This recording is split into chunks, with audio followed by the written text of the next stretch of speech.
Tickets at genuine.com.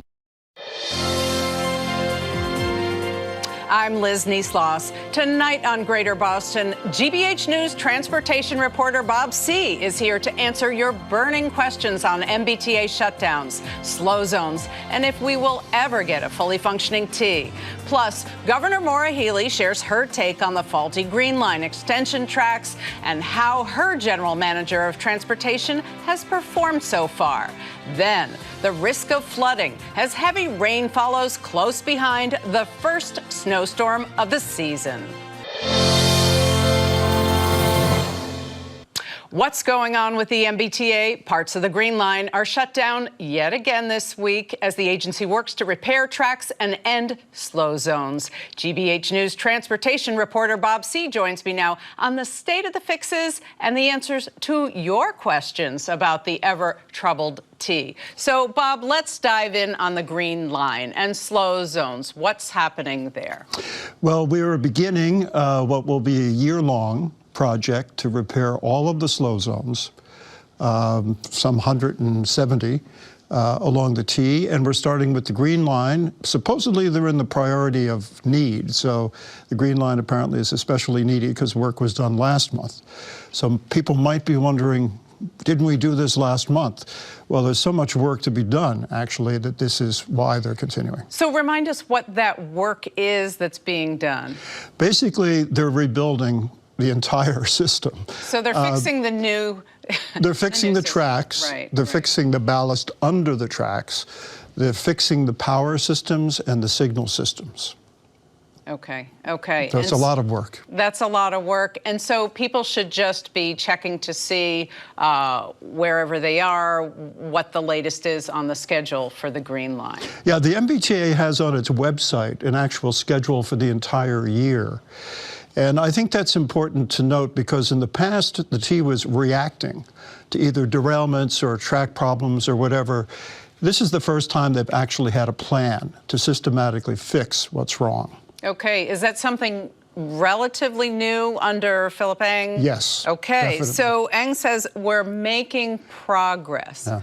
What does that mean? Do we have a big picture now? You know, are we getting in gear on the rebuilding master plan? I think it's going to take a while for the public to really see, but so far, the percentage of tracks that have speed restrictions have decreased from 21 to 16% just in the last month or so. That might be cold comfort to some. Well, right, but at least it's going in the right direction. Yeah. And that follows work on the Mattapan line, on the Red Line, and also extensive work on the Green Line. And I think what you're going to see is gradually a reduction in the speed restrictions. People will begin to notice the trip is not as delayed as it used to be. And that's very important because it gives some hope to T-riders and also some encouragement to the management that their strategy is working. But what about the grand plan? Is there a priority that they're working on right now, Green Line slowdowns aside? Is there a master plan? There is. There will be work on every line over the next 12 months. So people's heads may be spinning. I really have to keep attentive to the information coming from the T. But this is a systematic plan. So that's what's important, that as they progress, you will be able to see the speed restrictions reduced, and Philip Eng guarantees, or pledges, we should say, that by the end of 2024, all those slow zones will be gone. So that is Philip Eng, the general manager of the MBTA. But what is the priority in the master plan? Do we understand you're talking about erasing slow zones? Is there something else that's going to be tackled? The erasing of slow zones is really important because ridership is 50%. And people are not going to take the T until it becomes more reliable and faster. And so that's the immediate goal, is to do that so we can start to get more fare revenues, because being down 50% is pretty serious. And there's a question as to the fiscal future of the T. It has to increase its ridership. It seems like they're going to need a budget, also a marketing budget, if you are tackling a 50% down ridership question. What's next? What is another priority that they plan to tackle? Well, next month you're going to see work on the Red Line, but you're going to see work throughout the year. This Green Line closure right now is one of the longest 23 days that they have scheduled. But past the MBTA, that is the top priority right now. Commuter rail seems to be running fairly smoothly. Its ridership is up to 90% or more of what it was. But the MBTA ridership is a lot of people have given up. And until they're shown that the service has improved, they're not going to get back on. So that's why this is so crucial, this slow zone fix. So what's different now under Philip Eng? I mean, he's, 6 months or so under his belt, or more, actually, at this point. Yeah. What's different? Well, you have Phil Eng coming from the New York transit system. And as like I said to you, in the world of public transportation, there's New York and there's everyone else. New Yorkers would find that hard to believe. I can tell you, as a former New Yorker, it is amazing. But when you do get on the New York City subway, nowadays, coming from Boston, you say, oh, this is like space. But it's not. It's just some basic, It's a huge system, all right? It's 10 times bigger than the T. Phil Eng was in charge of the Long Island Railroad, but before that, he was also part of something called a subway restart program, where they really tried to get the subway back on track. And he really is the first MBTA general manager in more than 10 years who has had actual experience running a large transportation system. And I don't think people realize that the people we've had trying to do the job may have had the best intentions, they just have not had the experience. Plus the fact that Phil Eng has brought with him 4 very experienced people that he worked with in New York to supplement what he is doing. So I think that's going to be a huge difference. When you change the management, have a real professional manager in there, you're going to start to see some changes. So it took a series of disasters and almost the bottom, hitting bottom for this to happen. Yes. What was so difficult about this sort of institutional change? Yeah, I think that they had to face, at some point, hiring a whole new general manager and management team. And for whatever reason, there was a lot of procrastination. But you go back to 2022, the famous Orange Line shutdown. We're going to shut the whole line down for 30 days. But when it's over, you're going to see there's going to be a change. Well, there was no change. There was nothing that was really done. What they discovered was there were more problems than they thought. So that, to me, showed that the management that was in place then was not really capable of doing it. And remember, the Fiscal Management Control Board sort of faded out after Charlie Baker left, and it took a while for Governor Healey to kind of reconstitute the governing structure. So that did not help. But right now, we have a situation where before, the MBTA didn't really, they knew the system was broken, they just didn't know how badly it was broken. And it's taken them months to really find out just what the problems are.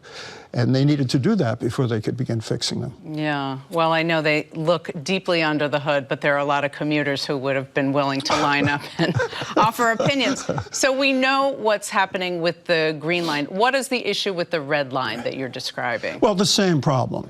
It's all neglected. It's not new track, though. Yeah. Yes, it's new track. I mean, some of the power and signal systems on the T were 100 years old. Okay.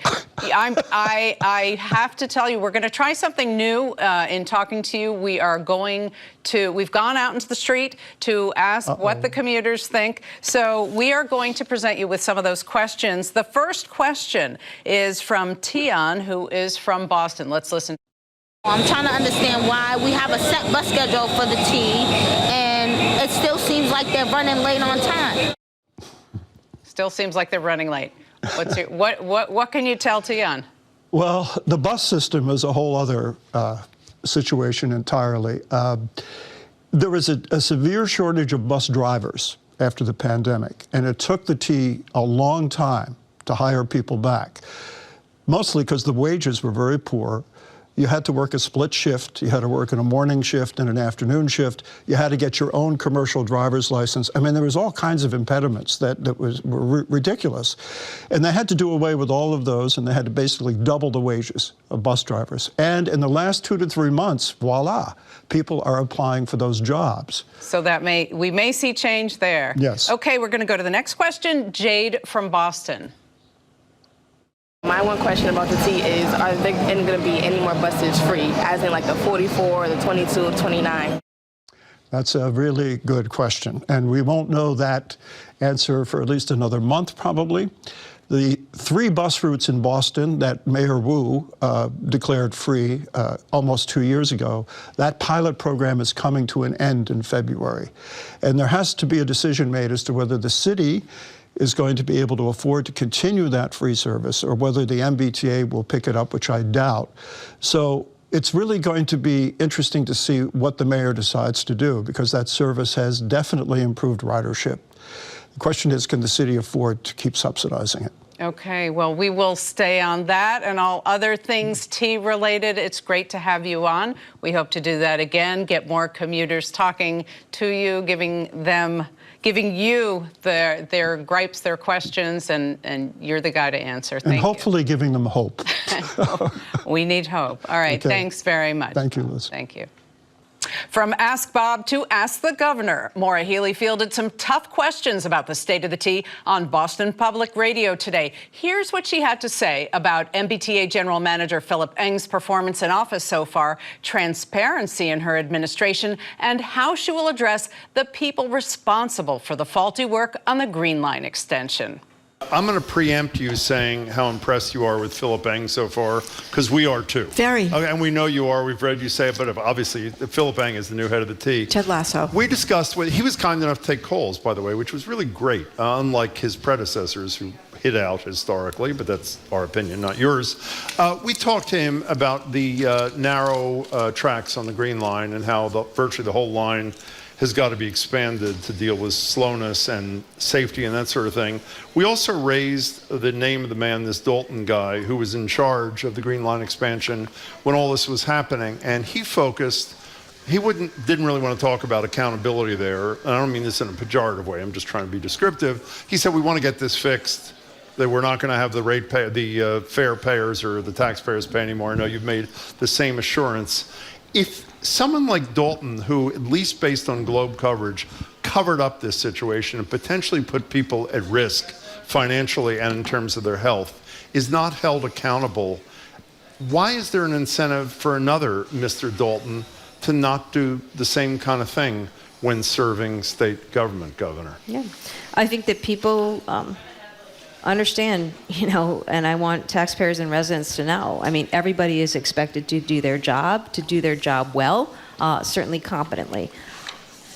There's a review ongoing as to what happened there, okay? So I'm going to let that proceed, and whatever actions need to be taken will be taken. I have said, though, that when it comes to the contractor in this particular engagement on GLX, on the Green Line extension, that I don't want to see a dime of taxpayer money having to go to rectify the situation. So we'll see where their review lands. But, I am focused, Jim, as I think I need to be, on the now. What are we doing now to make things move faster and assure the public that the public transit is safe and reliable? Are we entitled to know why Dalton decided not to disclose this allegedly to Governor Baker and the public? Well, I think that review is ongoing, and all that information will be made available. And I'm not crediting what you're presupposing in your comment either. I'm just telling you that, of course, I'm going to make everything available. But it is factually accurate that he didn't disclose to anybody, as far as we know, including the governor, according to the governor's spokesperson. I mean, it appears to be that way. Were too narrow. It appears to be that way, but nobody was more pissed off than I was when I learned this, because we have had to clean up one thing after another when it comes to the T. That is why I'm thrilled that GM Eng is on the job.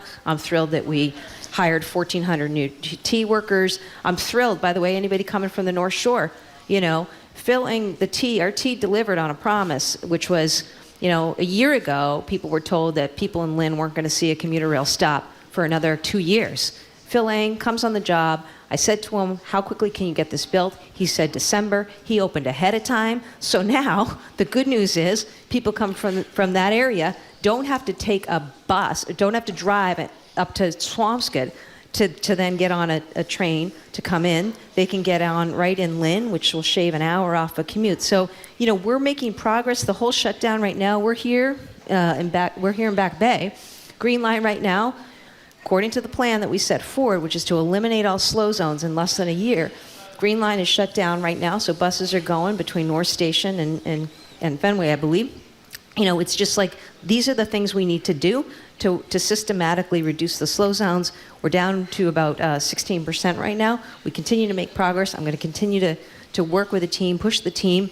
And that's what we need to do. One last transportation question. When you were elected governor, the first conversation we had with you was about transparency and how this state is the least transparent in terms of public records of any state in America, which is a fact. That's not an opinion.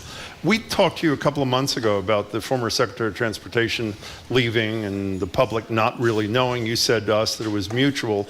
This is Fiandaca. BUR is reporting there was a non-disclosure agreement where she can't criticize you, the government, and you can't criticize her. How does that serve the public when a critical public official leaves and an agreement has been signed that precludes us from knowing anything that might be of value to us about her tenure leaving? That's not what it say? says. It's a non-disparagement, I believe. But non-disparagement. I'm sorry. It's different. And folks, not only did we disclose that agreement, we've answered all the questions about it. I meant the non-disparagement. Yeah, My apologies. well, those are different. And when it comes to the Department of Transportation, I am impressed and pleased with the leadership team there, and we're just going to continue to move forward, making sure that we're doing all we can to deliver public transit in the state that is safe and reliable, and also that we're making the investments that we need to make in transportation generally across the state. And by the way, we're not just talking about Boston or Greater Boston. I mentioned that federal funds program. One of the things that we chased and got was $100 million for important rail investments that are going to help enable East-West Rail, right? These are the things we need to be doing.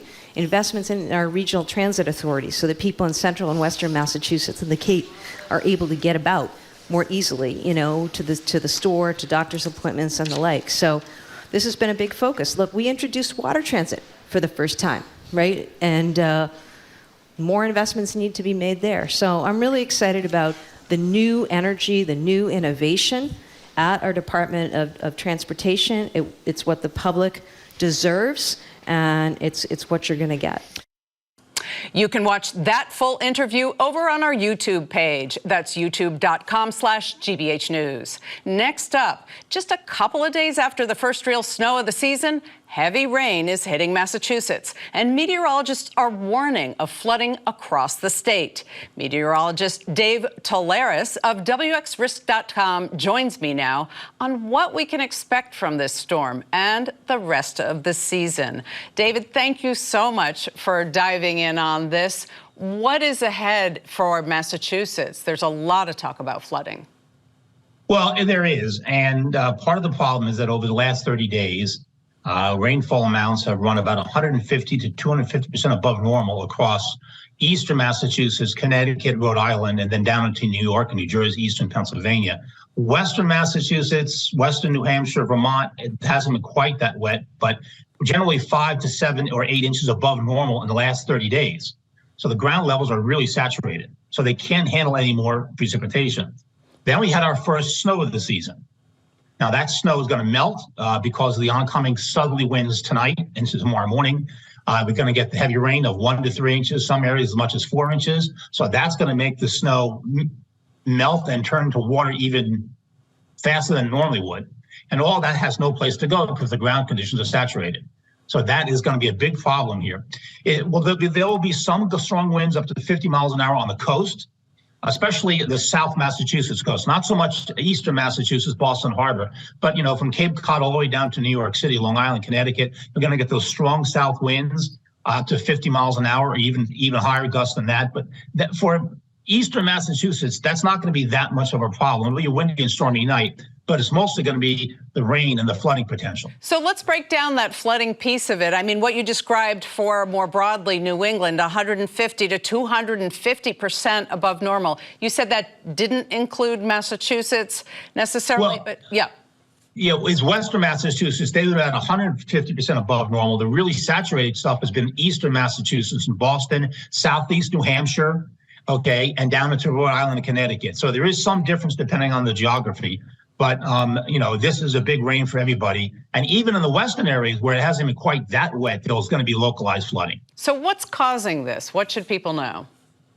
Well, this is a massive storm which has dropped a blizzard and heavy snow conditions throughout the Midwest. Iowa, heavy snow, Minnesota, northern Illinois, Chicago, eastern Nebraska, Kansas, that sort of stuff. They have blizzard warnings out there and winter storm warnings. So that storm is going across the Midwest into the Great Lakes, and it's going to drive warm air ahead of it into up the East Coast. So the heavy rains are going from Georgia all the way to Maine. It's everybody on the East Coast is getting it.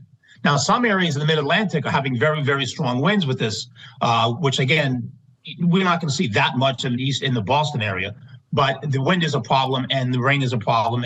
And in the Mid-Atlantic is a little different. For example, if you go down past New York City, down towards Washington and Virginia, they've actually been in a drought this summer, so they're not quite as saturated. But this rain, and then, of course, there's another storm coming on Friday to Saturday, which is going to bring almost the exact same conditions. So more flooding after the flooding is what you're saying? Yes, that's a real problem. So yeah, can you remind people what they should be doing in the immediate term? How do they prepare for this?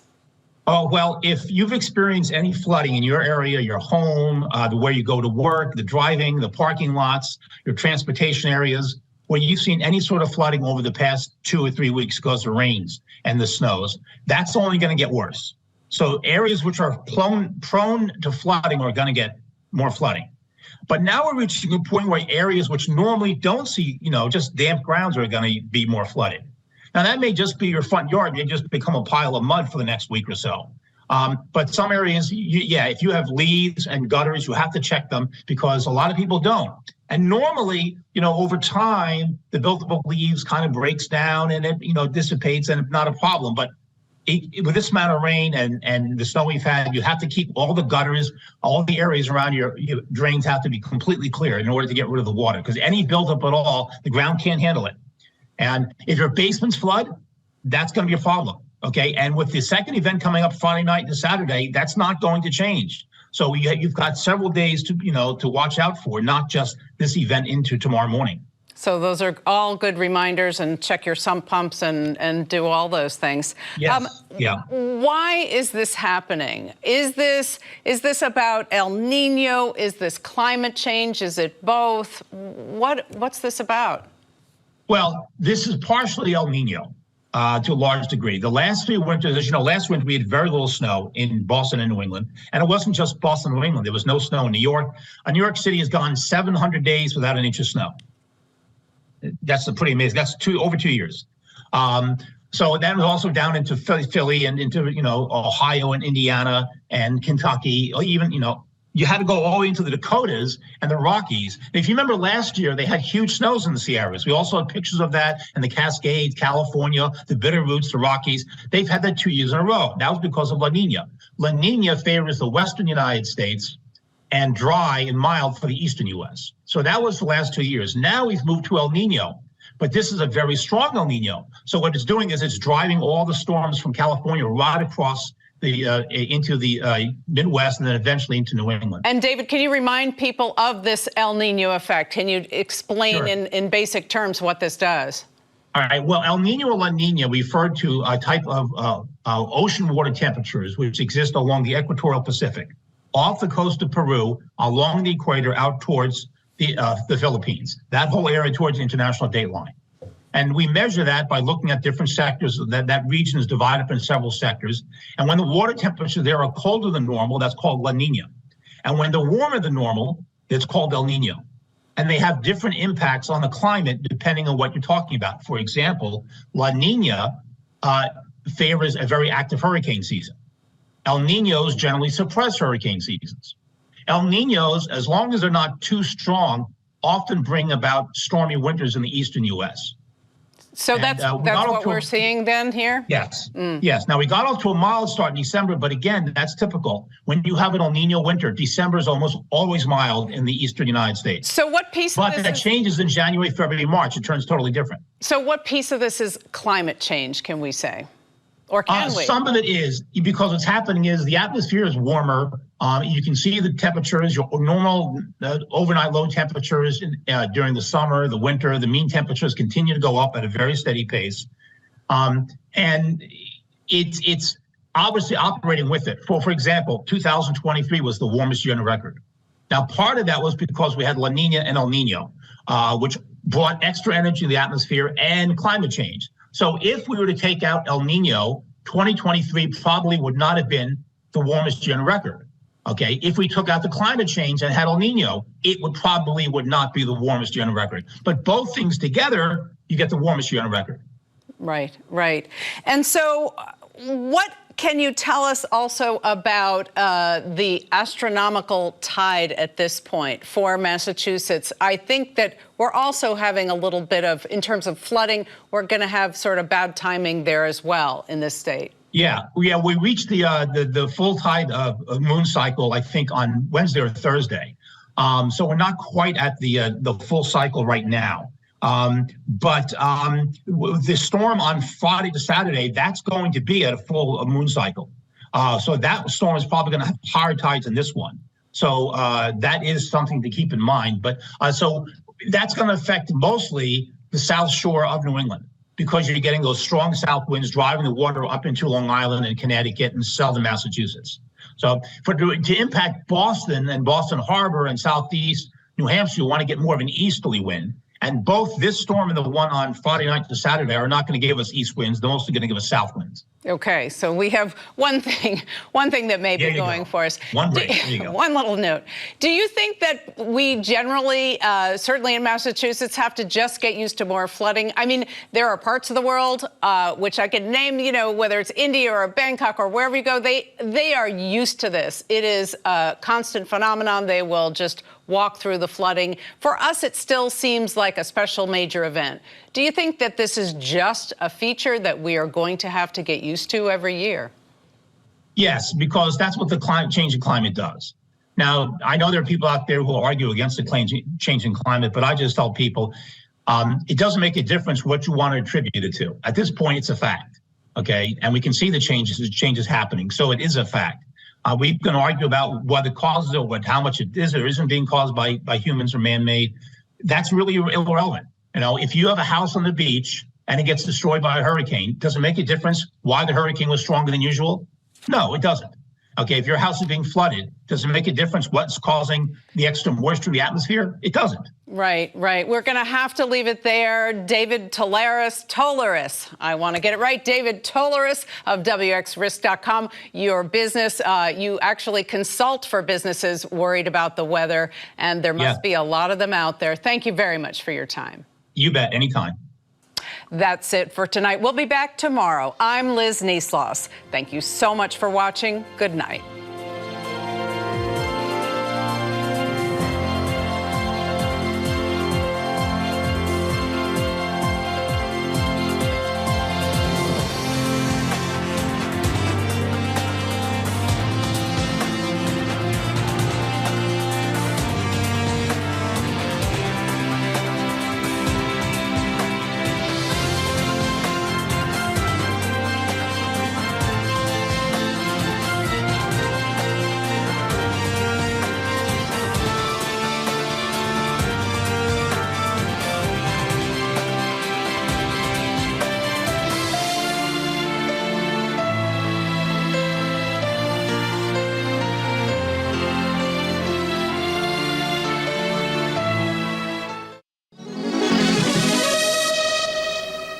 Scottish.